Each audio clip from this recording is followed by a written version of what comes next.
This recording was produced by Oregon Trail Baptist Church.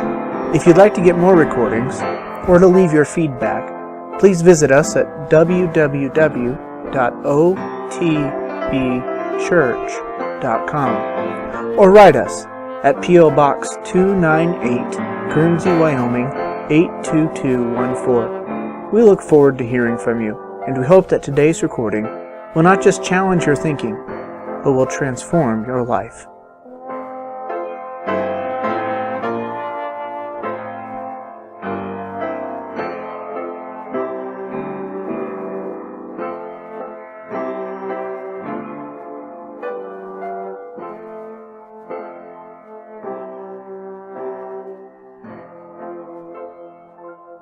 Well, let's get started this morning. Exodus chapter 2. Exodus chapter 2. So we're covering the life of Moses here. And much of his life happens right here in the book of Exodus. Well, at least key portions of his life. So far, we kind of done the survey of his life. We've looked a little bit about his parents and their faith that they had. Now we kind of covered his early years and his being found in the river and whatnot.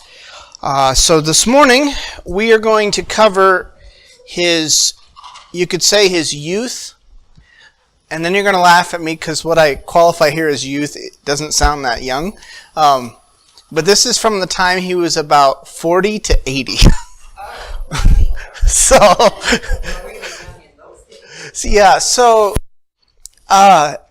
Moses' life, there is some discussion on this because there is some different dating things. But Moses' life can be grouped into three chunks: from birth to about 40 years old, from 40 to 80, and then from 80 to 120. So, from birth to 40, he gets his education in Egypt. From 40 years old to 80, he is forced to flee Egypt and live as a shepherd. And from 80 years old, when he leaves with the children of Israel, the crossing of the Red Sea, to 120, just before they enter the Promised Land, that is when he dies. So, his life has a very kind of neat structure to it. Again, there are some there's some discrepancy on some of the dating, but we're just not going to worry too much about that. So let's start here. We're going to read the section we're going to cover today. It's not necessarily that elaborate, but we're going to start in Exodus 2, verse 11. This is when he is grown, and they're considering grown apparently about 40 years old. So Exodus 2, verse 11. Yeah.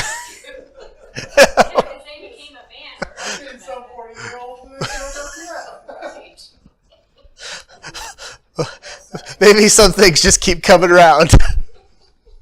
Very true. All right, Exodus 2, verse 11. And it came to pass in those days, when Moses was grown, that he went out unto his brethren and looked on their burdens. And he spied an Egyptian smiting an Hebrew, one of his brethren. And he looked this way and that way, and when he saw that there was no man, he slew the Egyptian and hid him in the sand. And he went out a second day. Behold, two men of the Hebrews strove together. And he said to him that did the wrong, Wherefore smitest thou thy fellow? And he said, Who made thee a prince and a judge over us? Intendest thou to kill me as thou killest the Egyptian? And Moses feared, and said, Surely this thing is known. Now when Pharaoh heard this thing, he sought to slay Moses. But Moses fled from the face of Pharaoh, and dwelt in the land of Midian, and he sat down by a well. Now the priest of Midian had 7 daughters, and they came and drew water, and filled the troughs to water their father's flock. And the shepherds came and drove them away. But Moses stood up and helped them and watered their flock. I'm going to go ahead and stop there because that's going to enter into another phase of his life that we'll cover later. So, in short, what is it that makes Moses flee Egypt?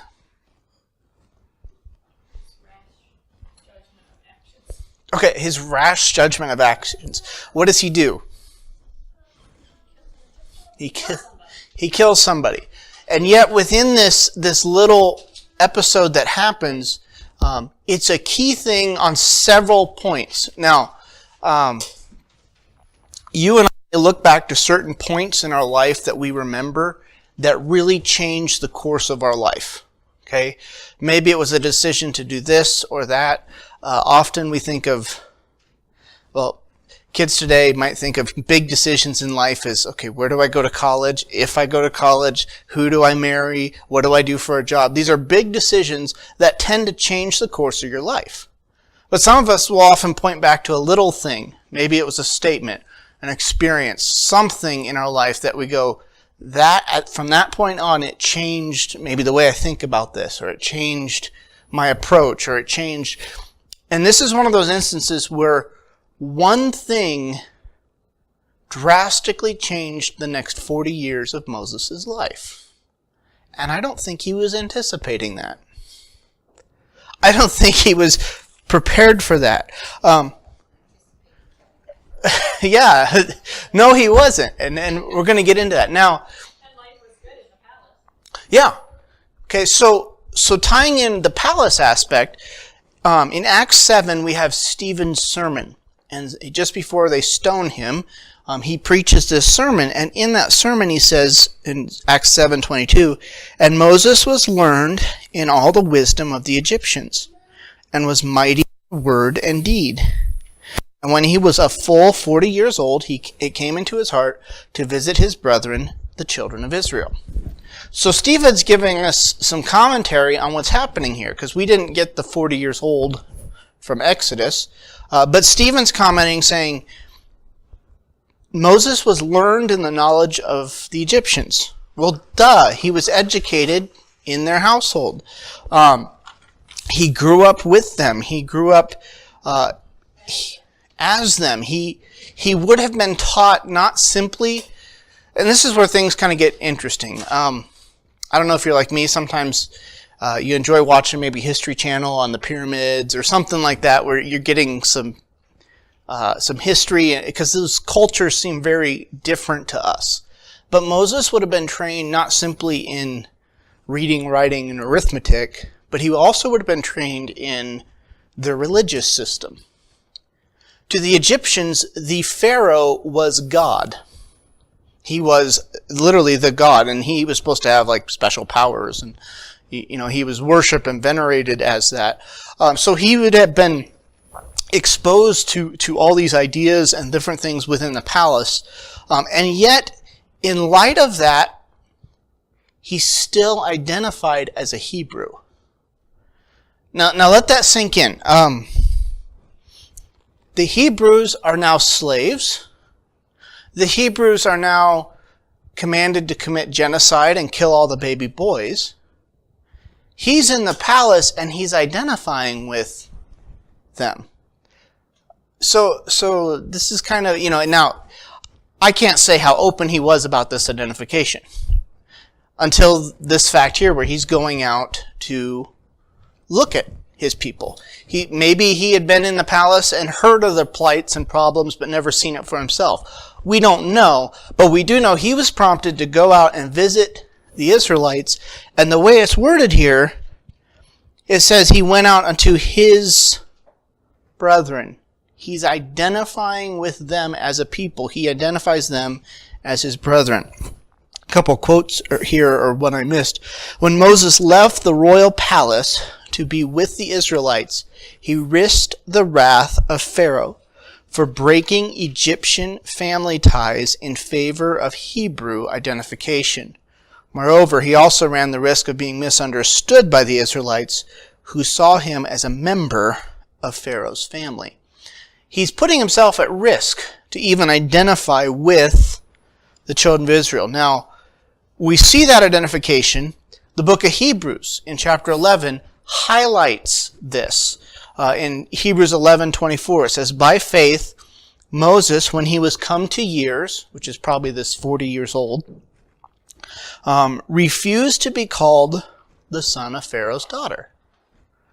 So it sounds like that's probably his Egyptian identification, was he was just referred to as the son of Pharaoh's daughter. And obviously his name was Moses, but that label is one he didn't accept. Instead, he said it in verse 25 of Hebrews 11, choosing rather to suffer affliction with the people of God than to enjoy the pleasures of a season, esteeming the reproach of Christ greater riches than the treasures in Egypt, for he had respect unto the recompense of the reward. So there's an element here Hebrews is picking up on and saying Moses was exercising some faith in identifying with the people of Israel when, quite frankly, they were a high risk for him to identify with at this point. But he chose to do that. There also seems to be a bit of a motive or some ambition that Moses had here. What did he observe, and what did that observation cause him to do? Look at the passage in Exodus here. Verse 11.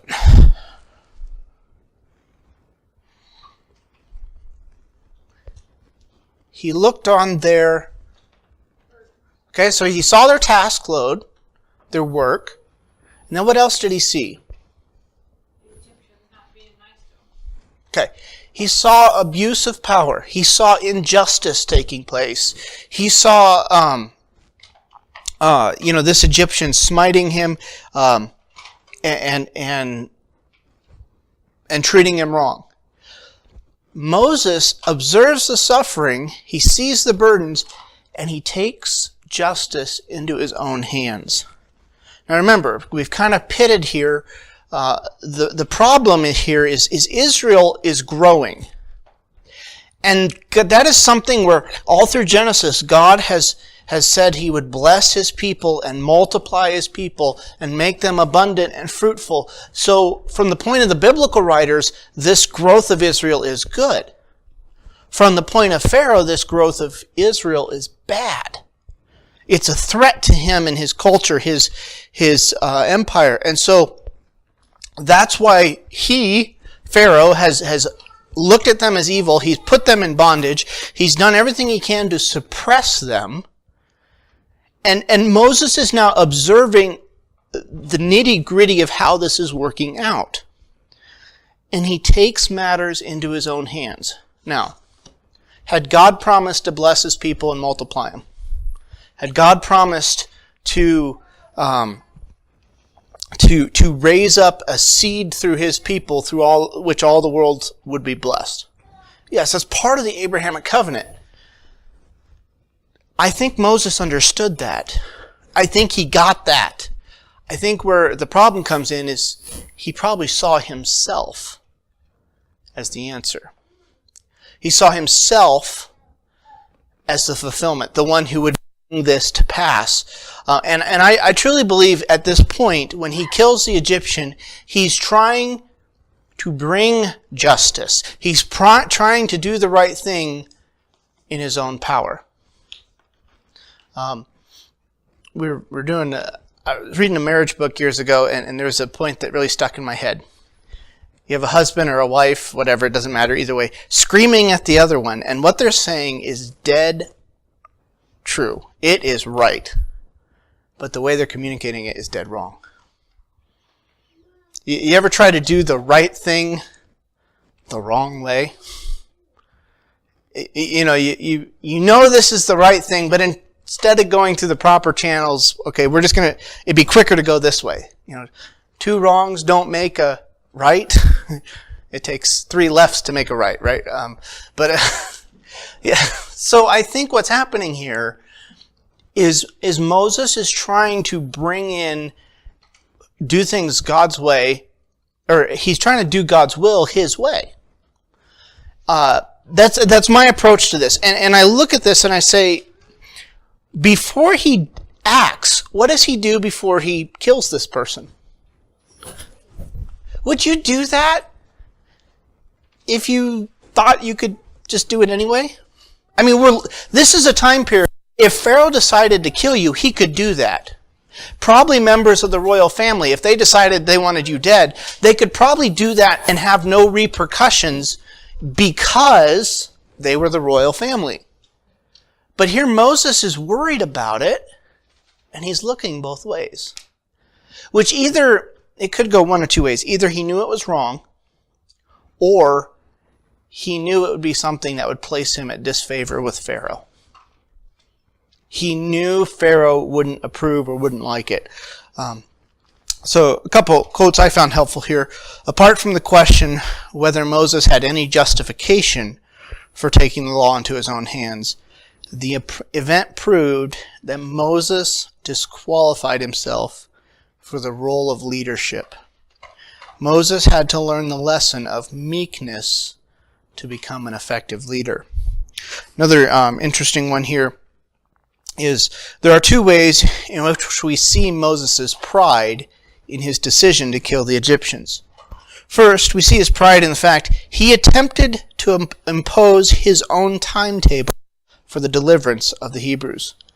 When Moses inserted himself into this situation, he was presuming that he understood his role and that it operated according to his own timetable. Whenever we attempt to replace God's timetable with our own, we are acting in a prideful manner. A second way in which Moses' pride emerges in this account is the method that Moses chose to employ in the liberation of his people. God had a plan for how he would deliver the Israelites, a plan constructed to display God's glory and power. Moses' plan involved using his own physical strength.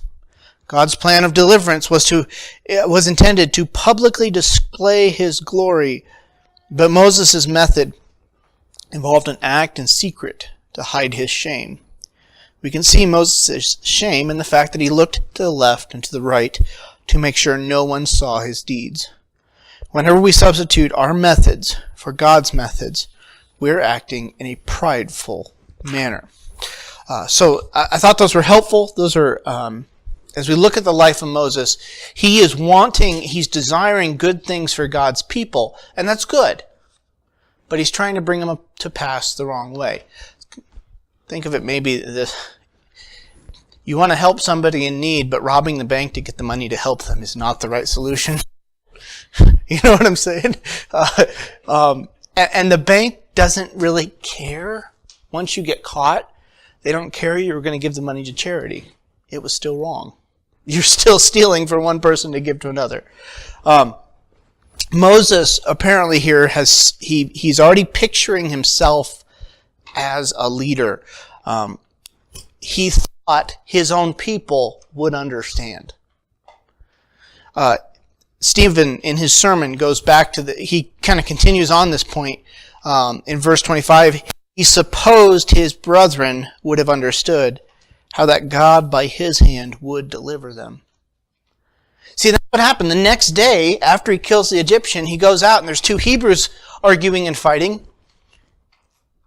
And he tries to break it up and he tries to get them, and their response is, are you going to kill us too? They didn't look at things the same way Moses did. They didn't see Moses as their leader. They probably saw him as a turncoat. Because here he is in the palace, living well, and here they are slaving away. And who is he to identify with them? Does he really know what they're going through? So they did not identify with him. They didn't understand what he was doing.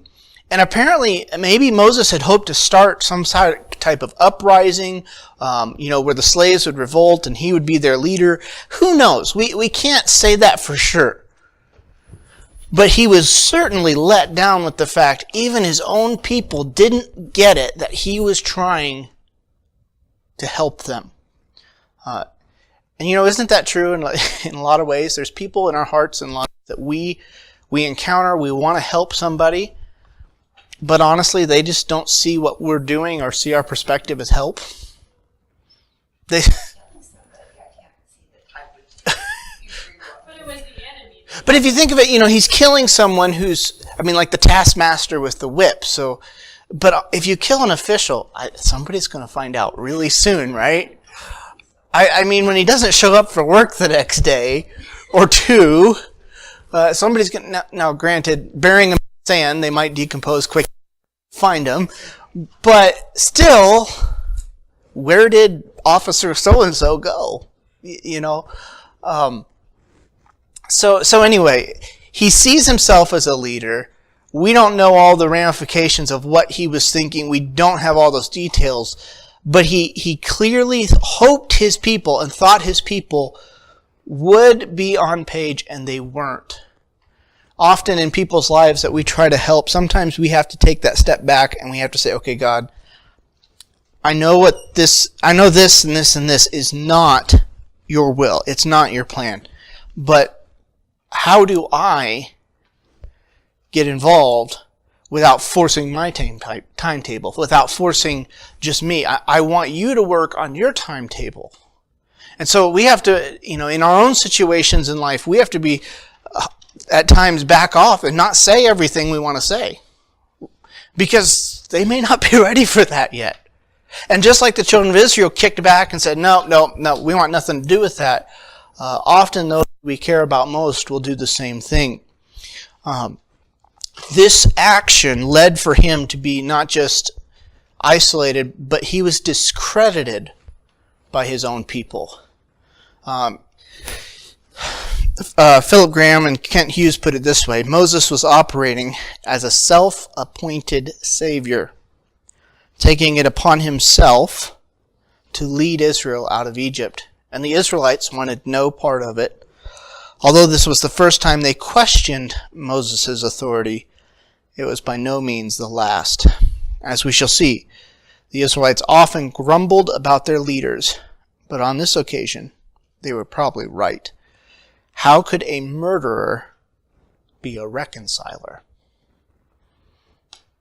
You kind of wonder, you see through history when you don't see, well, I shouldn't say you don't see this today, because you probably do, but I'm thinking old times, when someone kills off the king to become king themselves, you kind of wonder, what type of a rule is this going to be?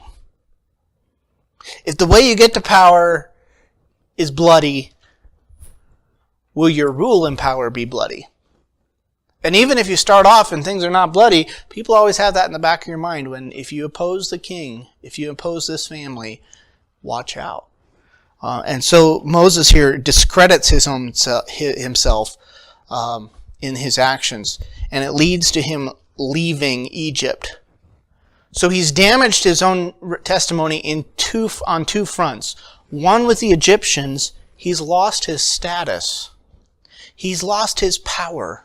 He's lost his authority. He's lost his connections. He's lost any hope of any political sway. He's lost all that. Because now Pharaoh wants him dead. But the very group he's trying to help, not only has he lost his connections to power and authority, but he's even lost connections to the group he was trying to help. He's discredited in their eyes. He's not wanted. He's rejected. And do you really want a murderer as your leader? And this drives him out into the wilderness, where he's going to spend 40 years. And he's going to encounter God, and there's still some things that happen there that's like, come on, Moses, get this together. But this selfish action, this self-willed action, this prideful action on Moses' part leads to a drastic change for the next 40 years of his life. And so, comments or questions on the lesson? I know we covered like 3 verses or 4, but this is a pretty key shift in his life. Yeah. It took him from being that proud person. This whole lost his status and his credibility all in 2 days. Took him from being a prideful person and started that process of turning him into somebody that was meek. Yeah. He realized he couldn't do it, because then later on he wouldn't even go back and be a savior to them like God wanted him to. I think this is pictured well. I can't remember if it's the Army or the Marines, or maybe it's both. When you come into boot camp, they want to do everything they can to just take you down to nothing. Because when you're at nothing, then they can build on that. But when everybody thinks they know it all and they got this and that in order, and they're not working as a unit and a team, and they don't understand the military structure, and they don't understand, all the other aspects involved, it just creates problems later. I think we see that pattern often in Scripture. God will take someone he's going to use, and he lets them come to the end of themselves. He lets them realize that, hey, you try to do things your way, even if they're the right things, you're just doing it your way, it doesn't work so well. And when you come to the end of that and you're like, okay, yeah, I tried and I blew it and it was a disaster. Okay, Lord, you're going to have to do it. That's when God can step in. God delights in using the weak things of this world to confound the wise. And Moses here, his method was kill them and hide it secretly. Whereas when we get to the 10 plagues, that was pretty awesome. I mean, when God devastates an entire country, he displays his power in amazing, wonderful ways. That was pretty awe-inspiring, Not that I'm not rejoicing in that fact that people died, but we have here a whole culture bent on evil to destroy God's plan, where they kill the firstborns or they kill the male children of the Israelites, God steps in at the end and he kills the firstborn of all the Egyptians. So there's a lot of parallelism in this. But yes, there's the emptying of Moses before God can use him. And that's a very key thought here. So, any other thoughts or questions? All right, so next time we'll pick up with his time in Midian, or his 40 years in nowhere land, and he will come back to lead the Israelites out of Egypt. So let's pray. Father, we thank you for the life of Moses and the lessons we can learn from it, and how we see in the story of Moses, we don't see a perfect leader. We don't see a man who is maybe we could say he's not mature in his faith. And yet we do see someone who has a desire for you, a desire to see justice for your people and to see their liberation. He has a heart for God, but at the same time, he's trying to do things in his own strength. Lord, would you help us in our own lives to rest in you? Would we not try to accomplish what we deem as good or your will simply in our own strength and time? Would we be willing to rest in your timetables, to rest in your plan, and to co-labor with you to see the results? We ask this in your Son's name. Amen.